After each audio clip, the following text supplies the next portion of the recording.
ദില്ലിയിലെ ആം ആദ്മി സർക്കാർ നിലംപതിക്കുമെന്നുള്ള വാർത്തകൾ ഈ അടുത്ത കാലത്ത് കൂടുതലായി കണ്ടുവരുന്നതിനിടയിൽ ഇന്നൊരു നിർണായകമായ നീക്കം ദില്ലിയിൽ നടക്കുന്നു. അരവിന്ദ് കെജ്രിവാൾ ഇന്ന് ദില്ലി ഹൈക്കോടതിയെ സമീപിക്കും എന്നൊരു വാർത്ത പുറത്തു വരുന്നു. ഇന്ന് തന്നെ ദില്ലി നിയമസഭയിൽ ഒരു വിശ്വാസ വോട്ടെടുപ്പും നടക്കുന്നുണ്ട്.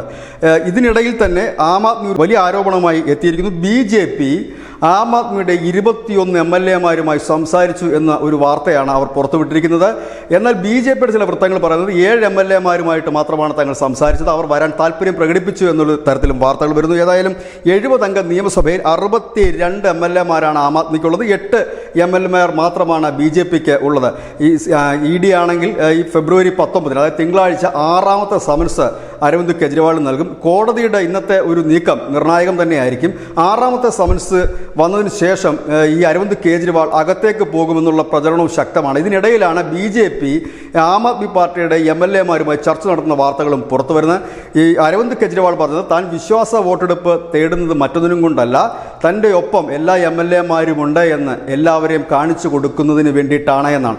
ഈ ദിവസത്തെ ഏറ്റവും വലിയ പ്രത്യേകത, ഒരേ സമയം തന്നെ അരവിന്ദ് കെജ്രിവാൾ ദില്ലി ഹൈക്കോടതിയിലേക്ക് എത്തുന്നു, അതേസമയം തന്നെ വിശ്വാസ വോട്ട് തേടുന്നു.